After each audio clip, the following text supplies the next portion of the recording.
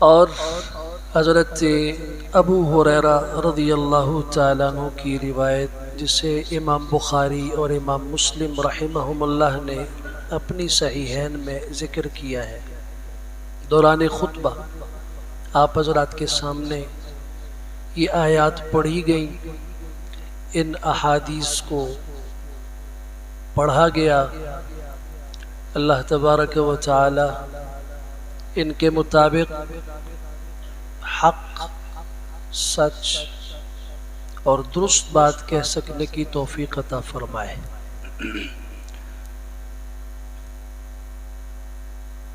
आज जिस दौर में हम जी रहे हैं, सांसें ले रहे हैं, हमारी ज़िंदगी के शब व रोज़ गुज़र रहे हैं,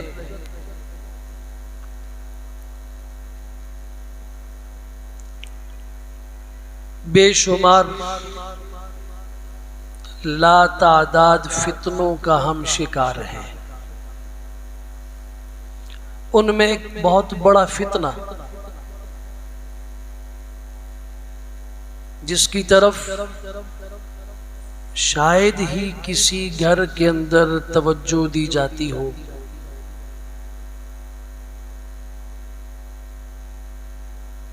और वो फितना है किसी भी उम्मत और किसी भी कौम में नौजवान नस्ल में फसाद और बिगाड़ का पैदा हो जाना।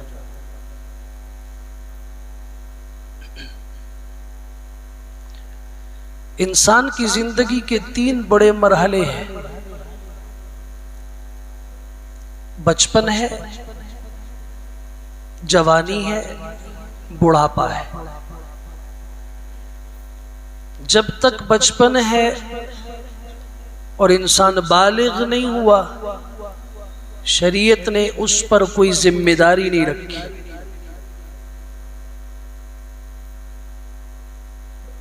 जब बालिग हो गया तो जिम्मेदारी डाल दी गई। अब अगर बुढ़ापे की उम्र को देखें, जिम्मेदारी कंधों पे है लेकिन उठा नहीं सकता। शरीयत के अहकामात का मुकल्लफ है,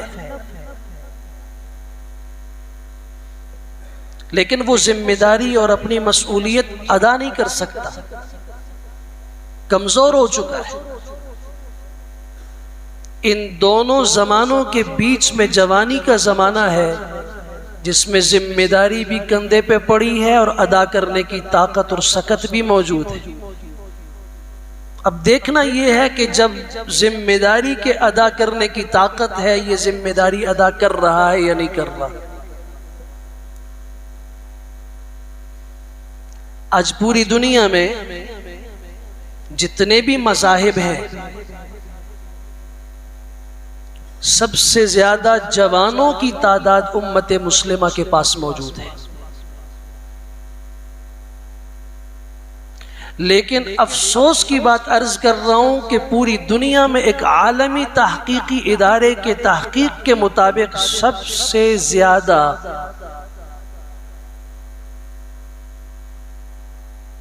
मुताले में कमजोर, इल्म के एतबार से नाकिस और अमल के मैदान में कमजोर आलमी तहकीकाती इदारे की तहकीक के मुताबिक मुसलमान नौजवान है।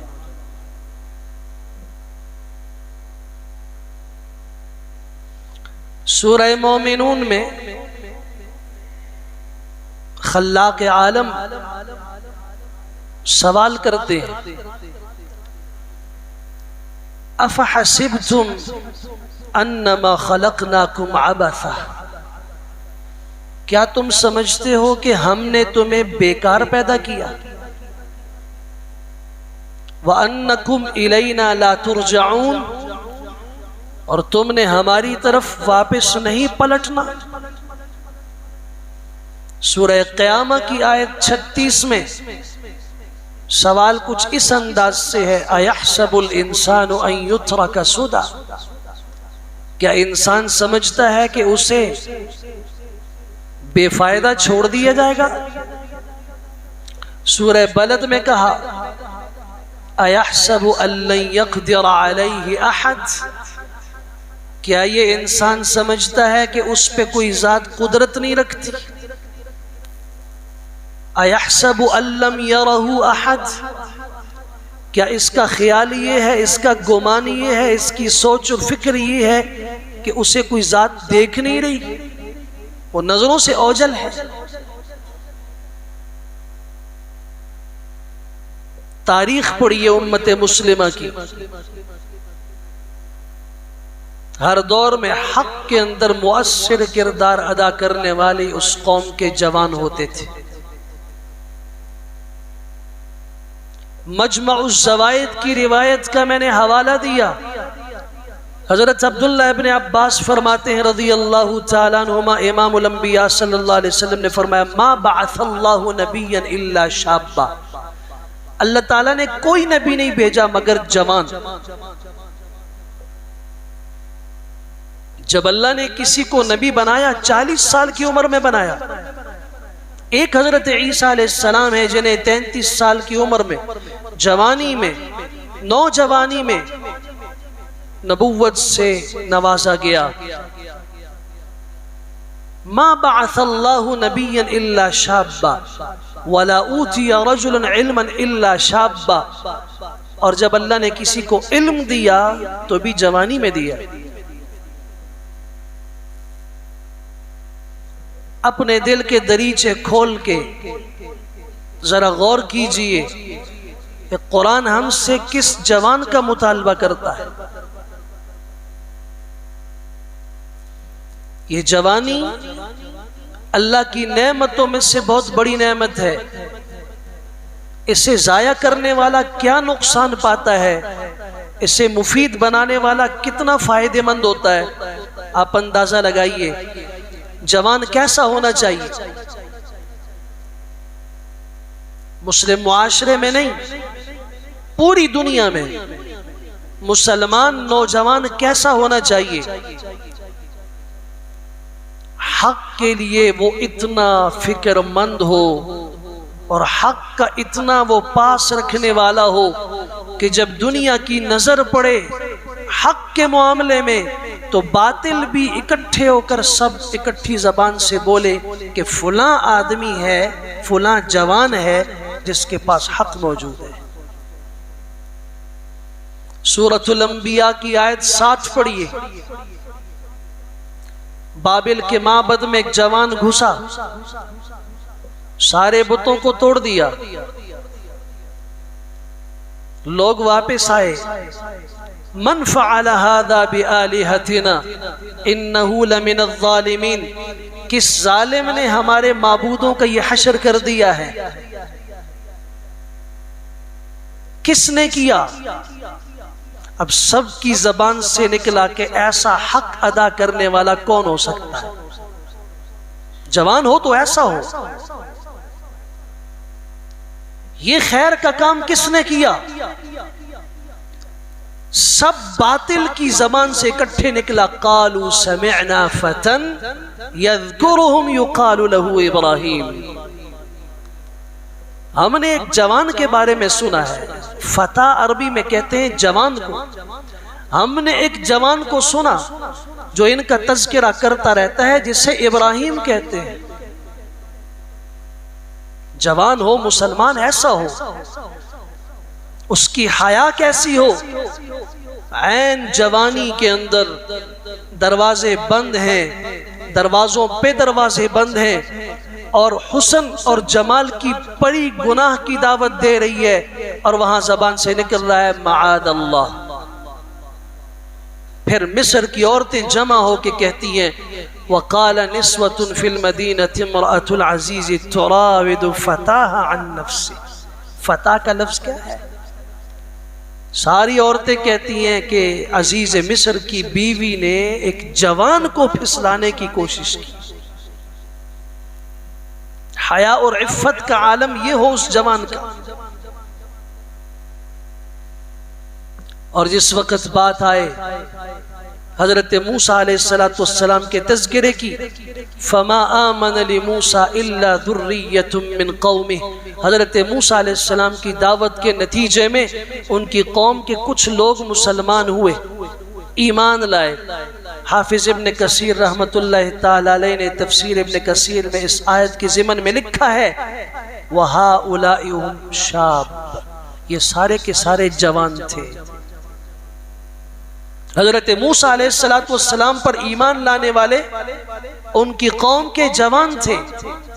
अस्हाबे कहफ पे नजर दौड़ाइए, वक्त के बातिल के साथ टकरा कर जेल की सलाखों के पीछे में जाने वाले और वहां से निकल के गार में पनाह लेने वाले, घरों को छोड़ा, बीवियों को छोड़ा, अजीज व अकारिब को छोड़ा, आसाइशों सहूलियात को छोड़ा, निकले हैं। कुरान मजीद ने इनका तज़किरा किया है, इन्नहुम फित्यतुन आमनू बिरब्बिहिम, ये चंद नौजवान थे जो अपने रब के ऊपर ईमान लाए।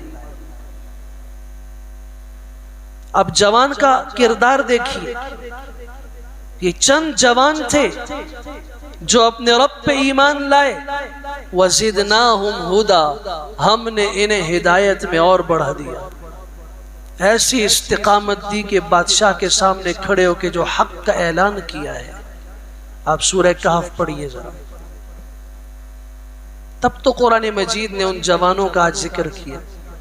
हजरत मूसा अलैहिस्सलाम के सफर का जिक्र कुरान जब बयान करता है तो वहां साथ कहता है, वइज़ क़ाल मूसा लिफ़ताह, हजरत मूसा अलैहिस्सलाम ने अपने उस जवान से कहा, जवान ऐसा हो दीन के लिए, इस्लाम के लिए, हक के लिए, अल्लाह के लिए, रसूल के लिए, शरीयत के लिए और अपने ईमान के तहफ़्फ़ुज़ के लिए उसकी जान, उसका माल, उसकी इज्जत, उसकी सलाहियत सब कुछ कुर्बान हो। अस्हाबुल उख़दूद का वाक़या पढ़िए, क़ुतिला अस्हाबुल उख़दूद अन्नारि ज़ातिल वक़ूद, बड़ी बड़ी खंदकें खोद कर उनमें शोलों वाली आग सुलगाकर एक एक को उठा के उसमें ईमान वाले को डाल दिया गया।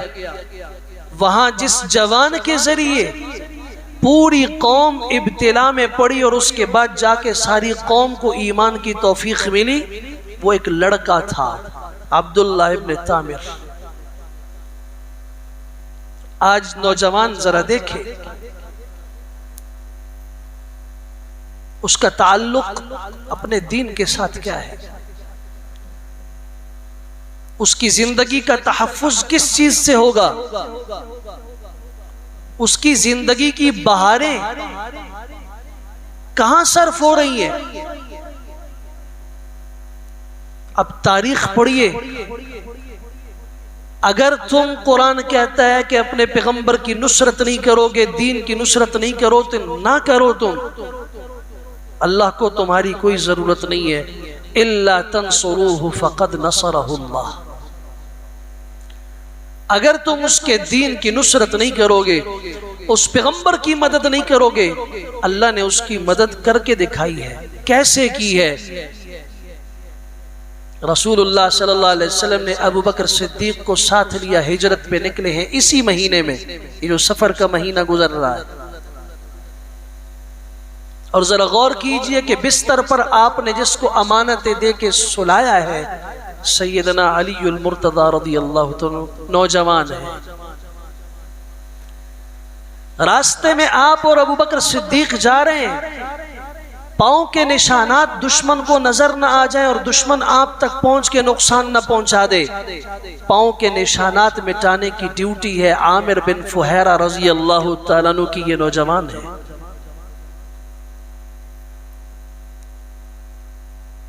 खाना लाने की जिम्मेदारी अस्मा बिनत अबी बकर सिद्दीक की है। सैयदना अबू बकर सिद्दीक की बड़ी बेटी जो जवान है और 8 माह की हामिला है, इस वक्त उनके पेट में 8 माह का बच्चा मौजूद है, वो रसूल अकरम सल्लल्लाहु अलैहि वसल्लम की खिदमत के लिए निकली हुई है। तुम नहीं करोगे तो क्या समझते हो कि हालात अल्लाह के काबू में नहीं है? सारी दुनिया अगर इस बात पे तुली हुई है कि हम इनको मिटा के दम लेंगे, अर्श का रब कहता हम इन्हें बचा के दिखाएंगे, फिर बताइए कि वल्लाहु गालिबुन अला अम्रिही वलाकिन्न अक्सरन्नास ला यअलमून का मंजर सामने आया नहीं आया? किसका अमर गालिब रहा, किसका फैसला बुलंद रहा? व कलिमतुल्लाहि हियल उलिया, अल्लाह का फैसला कल भी बुलंद था, आज भी बुलंद है और क़यामत की सुबह तक बुलंद रहेगा। वजअल कलिमतल्लज़ीना कफ़रू सुफ़ला, जो काफिर थे अल्लाह ने उनकी तदबीरों को, उनके फैसलों को नीचा करके दिखाया, आज भी दिखा सकता है और कल भी दिखाएगा। तारीख पढ़िए आप, बदर के मैदान में साद इब्ने अबी वक्कास रज़ी अल्लाह तआला फरमाते हैं मैं शरीक हुआ और मुझे अल्लाह की कसम मेरे चेहरे पे एक बाल भी नहीं था, चेहरे पर दाढ़ी का एक बाल भी नहीं था, अभी दाढ़ी आई नहीं। और आलम इस्लाम का मुसलमानों और कुफर के दरमियान में पहला जो बड़ा मारिका हुआ है, तारीखी मारिका, इसकी तारीख आज तक रकम है, जिसको कुरान ने यौमुल फुरकान कहा है, हक और बातिल के दरमियान में फर्क करने वाला, फैसला कर देने वाला मारिका था। आपने गौर किया कि वहां पर ऐसा बच्चा कह रहा है मैं शरीक हुआ कि दाढ़ी अभी नहीं आई। ओहद के मैदान में चले जाइए, अक्सरियत सहाबा की आपको मिलेगी जवान है या नौजवान। हजरत अब्दुल्लाह इब्ने उमर फरमाते हैं मैं आया और मैं कहा या रसूल अल्लाह सल्लल्लाहु अलैहि वसल्लम मैं शरीक होना चाहता हूँ। 14 साल की उम्र थी, आपने शिरकत की इजाजत नहीं दी। जब ग़ज़वा खंदक आया तो मेरी उम्र 15 साल हो चुकी थी, इजाजत मिल गई। जहां मौत सामने हो, जहां तलवारें टकरा रही हो और जहां वापस आने की कोई तम और उम्मीद ना हो, उसके लिए नौजवान का जज्बा भी है, बच्चे का जज्बा भी है। और कई सहाबा ऐसे बच्चे हैं जो अपने पांव की उंगलियों पे खड़े हो रहे हैं ताकि उनका कद लंबा नजर आए, उन्हें शिरकत की इजाजत मिले। सफीर इस्लाम मुसअब इब्ने उमैर रज़ी अल्लाहु ताला जो मदीना मुनव्वरा में सफीर बना के भेजे गए, जिनकी कोशिशों की वजह से मदीना मुनव्वरा में इस्लाम का फलदार सायादार दरख्त, उसका बीज लगा। साद इब्ने माज, साद इब्ने उबादा, उसैद इब्ने हुदैर रज़ी अल्लाह तआला जैसे सहाबा इनकी दावत पे मुसलमान हुए हैं। जवानी है और ओहद के मैदान के अंदर रसूलुल्लाह सल्लल्लाहु अलैहि वसल्लम ने मुहाजिरीन का झंडा इनके हाथ में दिया है।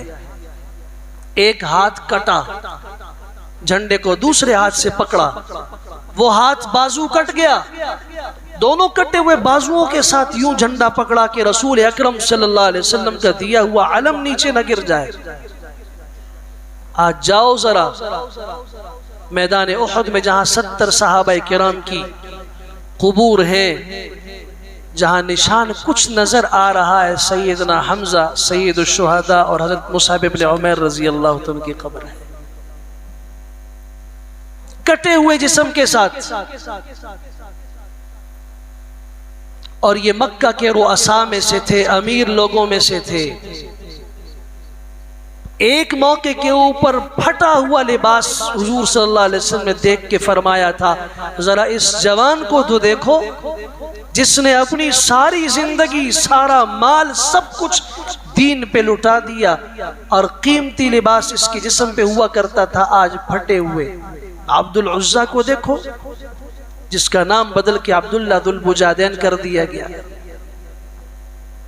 ये लोग नौजवान थे। अबू सईद खुदरी रज़ी अल्लाह तआला मैदान ओहद में जा रहे हैं, अभी नौजवान है, 20 साल से कम उम्र है।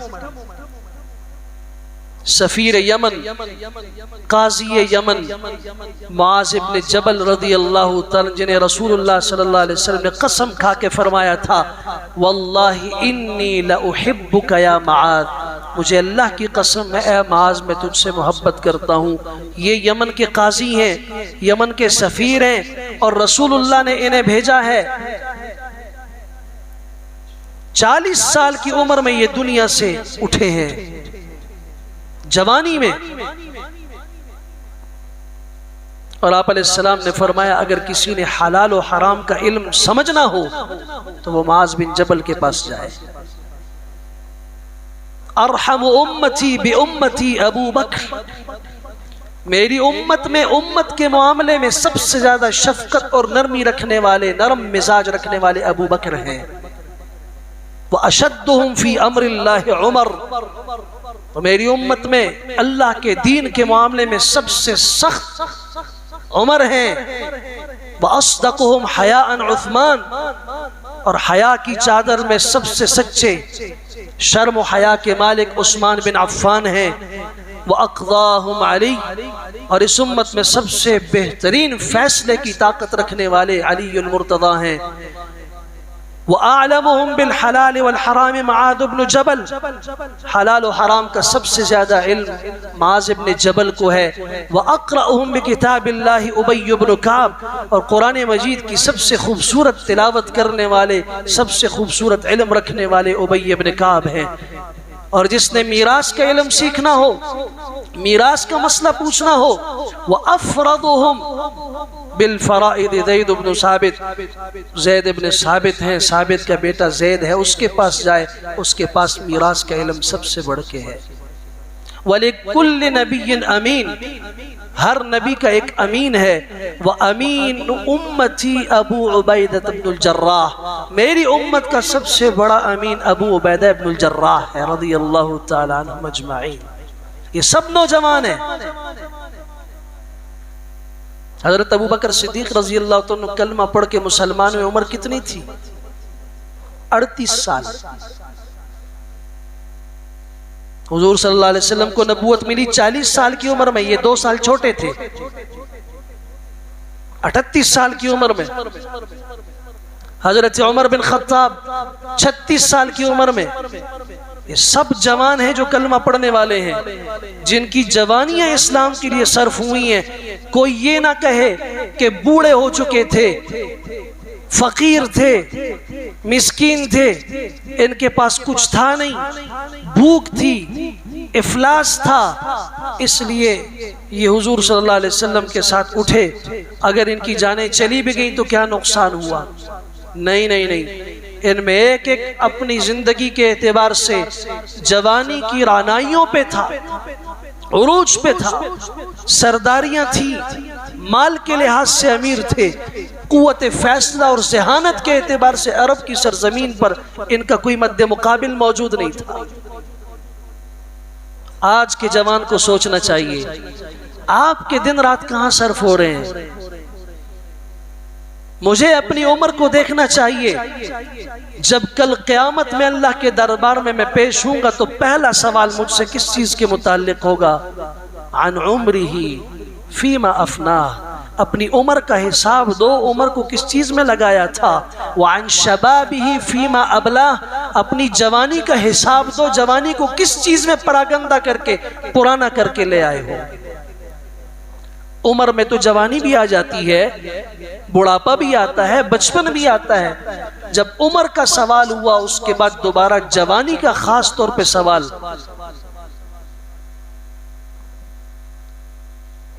आज बिस्तर के अंदर घुस के, चादर के नीचे घुस के, बंद कमरे के अंदर घुस के, तन्हाई में समझने वाला ये समझ रहा है कि मुझे कोई नहीं देख रहा।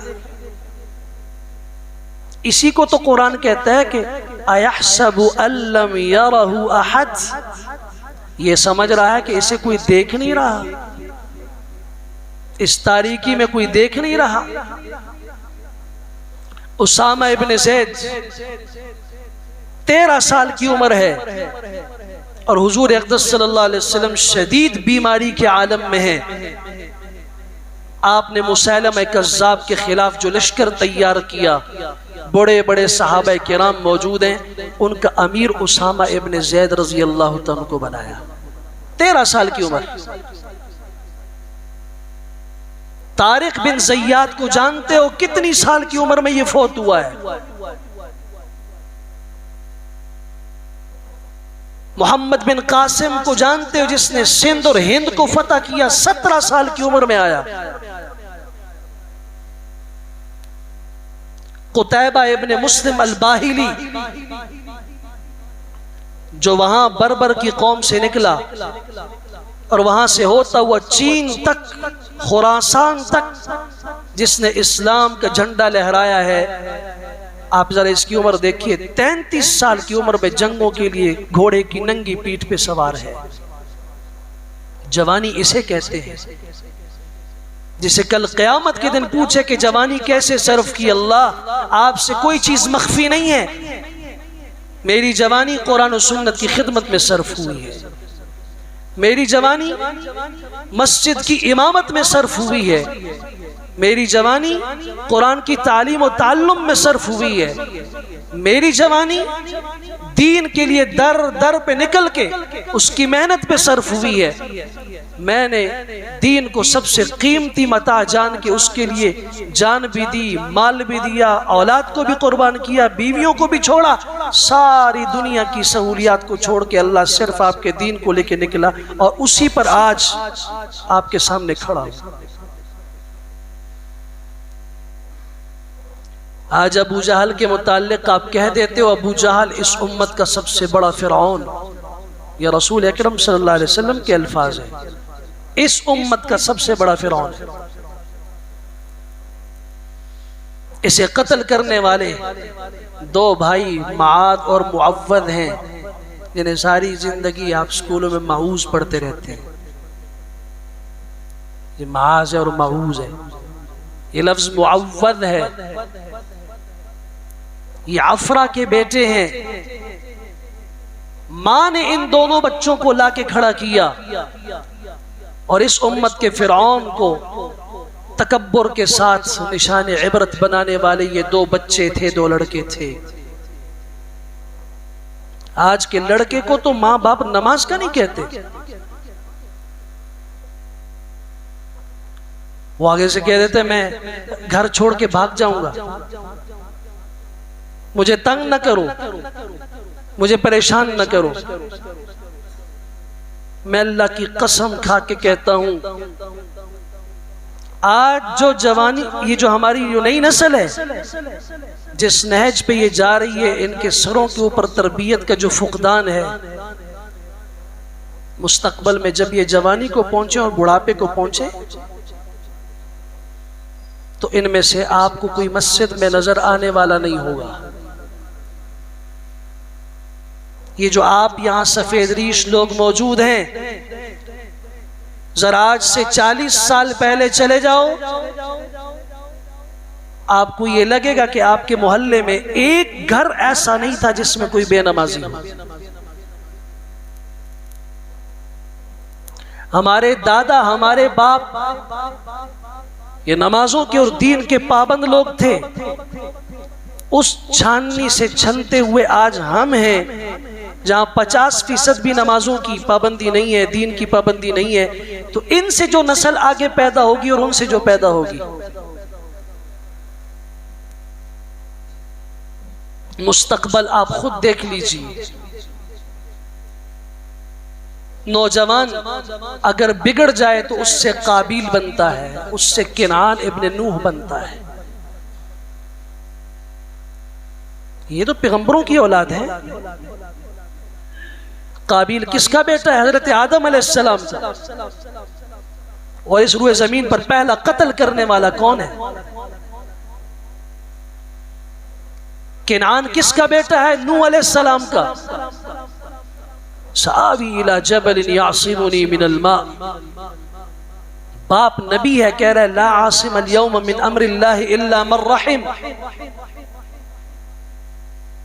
जब जवान बिगड़ जाए, उसका फसाद इस दुनिया ही के अंदर अल्लाह ताला दिखा भी देते हैं।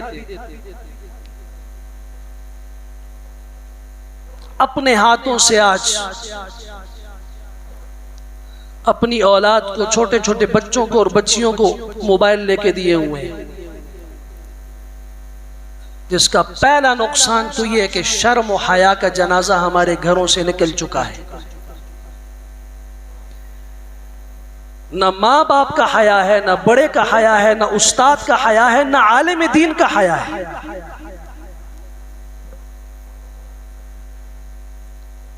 क्या गलत कह रहा हूं? ये जो सफेद रीश लोग थे, ये जहां इनके वालिद बैठा करते थे, ये उनके कदमों में बैठते थे। आज बाप नीचे है और बेटा सोफे के ऊपर बैठा हुआ है। शर्म हया रुखसत हो जाएगी, और जब शर्म हया रुखसत होती है तो उसका फिर नुकसान यह होता है कि हाफिजा कमजोर होता है।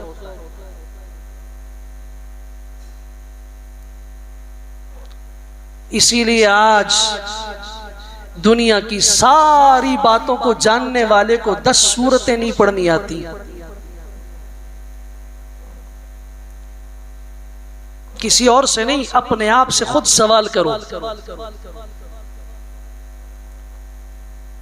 बूढ़ा हो गया, इसको आज तक गुस्ल के फराइज मालूम नहीं, वुजू के फराइज और मसाइल मालूम नहीं, जबकि रोज वुजू करता है, नमाज पढ़ रहा है। इमाम अहमद बिन हम्बल रहमतुल्लाह तआला ने लिखा, फरमाया, बड़ी नमाजें पढ़ी मसाजिद के अंदर। हजरत उस जमाने की बात फरमाते हैं, कहते हैं कि इल्ला माशा अल्लाह, कोई ऐसा है कि जिसकी नमाज वो नमाज है जो नमाज रसूलुल्लाह सल्लल्लाहु अलैहि वसल्लम ने बताई।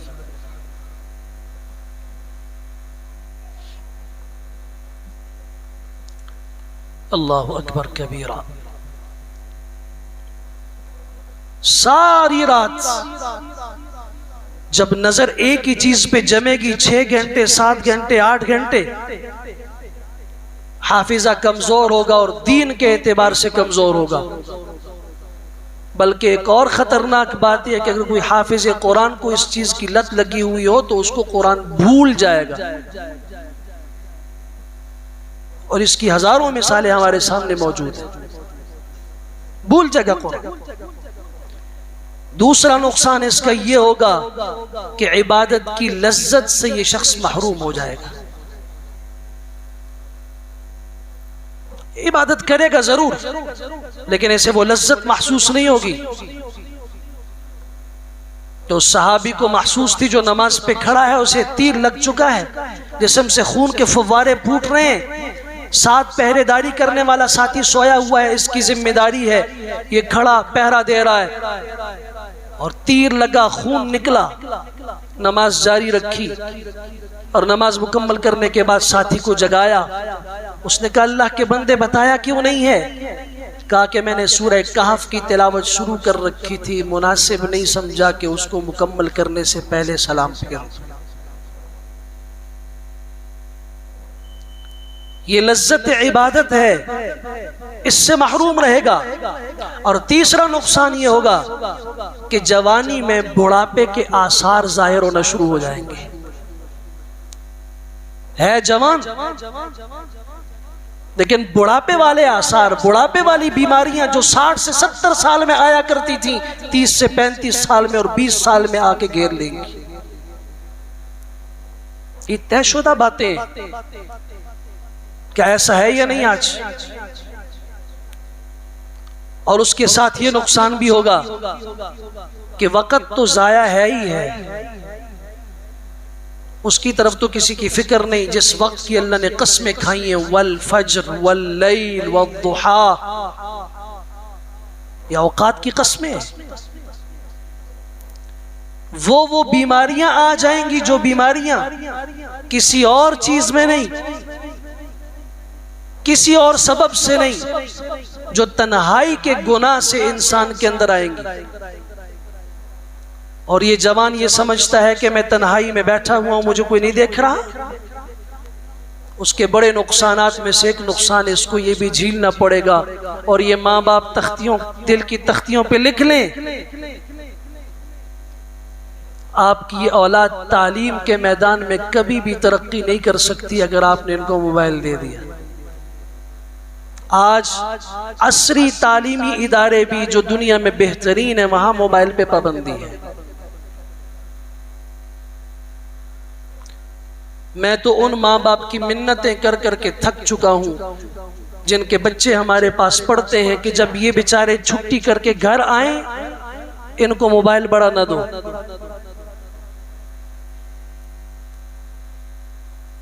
और यहां मौजूद हैं ये हजरात जो दे रहे हैं, उसके नुकसानात भी देख रहे हैं।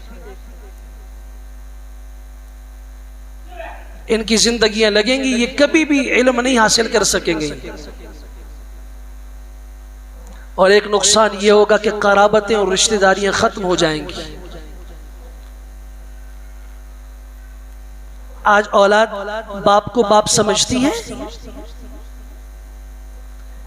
कोई इम्तिहान और ना लो, आज का बाप और आज का बड़ा भाई और आज का उस्ताद अगर अपने शागिर्द को जांचना चाहता है कि ये कितना वफादार है, बाप जांचना चाहता है कि बेटा कितना इताअत गुजार है, कोई लंबा काम ना करो, एक बड़े मोबाइल उसके हाथ से छीन के देख लो, उससे इसको जब्त करके देख लो, सारी सूरत हाल सामने आ जाएगी। और इन सारे नुकसानात, ये तो दुनियावी नुकसानात हैं, सबसे बड़ा उखरवी नुकसान ये है कि दीन और अकीदे का बिगाड़ पैदा होगा। वो किस्म के लोग आपको दीन सिखाते हुए नजर आएंगे जिन्हें आपने कभी करीब देखा नहीं, अपने इमाम साहब से दुआ सलाम नहीं, 40 साल से वो इमाम है, वो पढ़ा रहा है, उसके साथ कोई ताल्लुक नहीं, और अमेरिका में बैठा हुआ कोई लेक्चर देने वाला उसके लेक्चर ये सुन रहा है, फलां के सुन रहा है, फिर जी उसके जहन में शुकूक और शुबात पैदा हो रहे हैं, फलां ने ये कहा, फलां ने ये कहा हदीस के बारे में, फलां ने कुरान की आयत के बारे में ये कहा।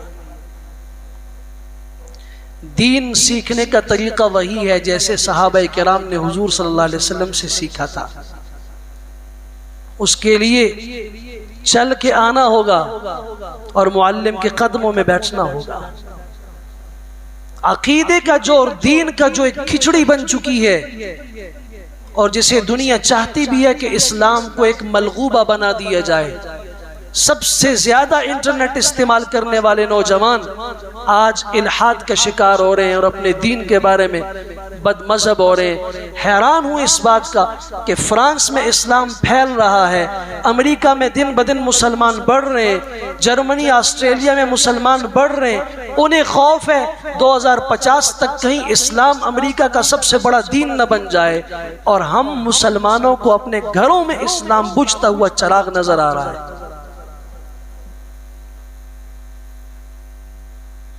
फर्क समझ सकते हैं आप? फर्क यह है कि उन्होंने दीन को सीखने के लिए सही सिमत का रुख किया। अब तफसीली वक्त नहीं है कि मैं उन वाकयात की तरफ जाऊं। जब उनमें से कोई आदमी इस्लाम के बारे में जांचना चाहता है तो सबसे पहले वो कुरान मजीद लेता है, उसको तर्जुमे के साथ पढ़ता है। इस सेंट्रल जेल हरीपुर के अंदर साउथ अफ्रीका की एक औरत को मैंने खुद इंग्लिश का कुरान जाके दिया, तर्जुमे वाला कुरान। 1 हफ्ते तक उसने उसे पढ़ा, उसके बाद वो कहने लगी मुझे कलमा पढ़ा के मुसलमान कर दीजिए। आपने कभी कुरान मजीद से हिदायत हासिल की है या इंटरनेट से हासिल कर रहे हो आप? कभी किसी मसले के लिए आपने किसी सही हदीस का रुख किया है? कभी भी नहीं। जिस रास्ते पे आप चल रहे हो ये शुकूक और शुबहात का जाल है, जहां एक दिन खतरा है इस बात का कि आप कह दें कि जी इस्लाम एक खेल और तमाशा है, इसमें कोई हकीकत नहीं है, ये बस ऐसे ही है। आज नौजवान नस्ल कह रही है मौलवियों का बनाया हुआ दीन है या नहीं? आप में से कितने लोगों ने ये जुमला सुना होगा, ये मुल्लाओं का दीन है। जो कुरान और सुन्नत की खिदमत तो आप कर रहे हो ना, हम तो यहाँ अंग्रेजी पढ़ा रहे हैं, कंप्यूटर पढ़ा रहे हैं, इसलिए हम तो कुरान मजीद नहीं जानते।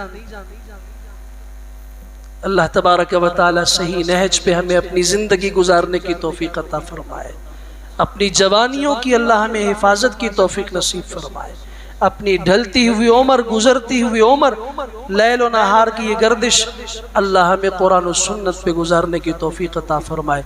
व आखिरु दावाना अनिल हम्दुलिल्लाहि रब्बिल आलमीन।